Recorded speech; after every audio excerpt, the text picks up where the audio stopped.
the United States eliminated measles in 2000 thanks in part to a highly effective vaccination program. But that's now in jeopardy as the U.S. is seeing a rash of measles cases this year. Now, according to the CDC, there have been 45 confirmed cases across the nation, including in Maryland and Virginia. DC News Now's anchor Chris Flanagan spoke with a local pediatrician about the recent spike in cases in this week's What's Going Around segment.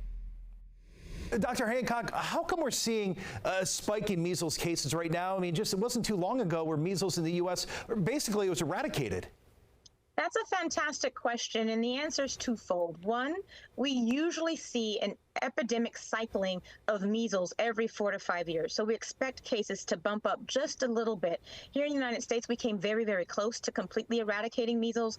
But then the birth of the anti-vax movement came and some vaccine hesitancy. So we're seeing this slow and steady rise of measles cases outside of this normal pattern of increase and decrease. So it's definitely something to be concerned about, particularly with this most recent measles outbreak. Dr. Hancock, how hard is it to tell difference between measles and another virus? Measles is pretty classic. If a little one or an adult shows up with watery, swollen red eyes, particularly that classic rash in the mouth, those Koplik spots, once you see those, it's pretty much a slam dunk. But a high fever, the eye involvement, and then this full body rash, especially in the face of knowing that there's measles exposure, it's pretty straightforward. Dr. Hancock, is the best course to prevent measles, I'm assuming, getting the vaccine? Absolutely. You're absolutely correct, Chris. The first step is getting vaccinated, even if you've just recently been exposed and haven't been vaccinated yet.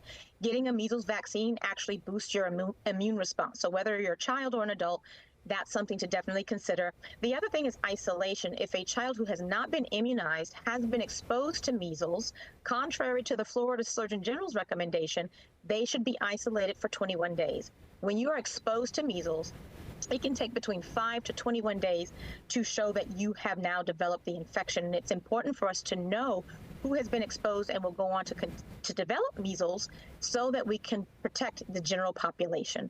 Dr. Hancock, great information. Thank you as always. Appreciate it. Thank you.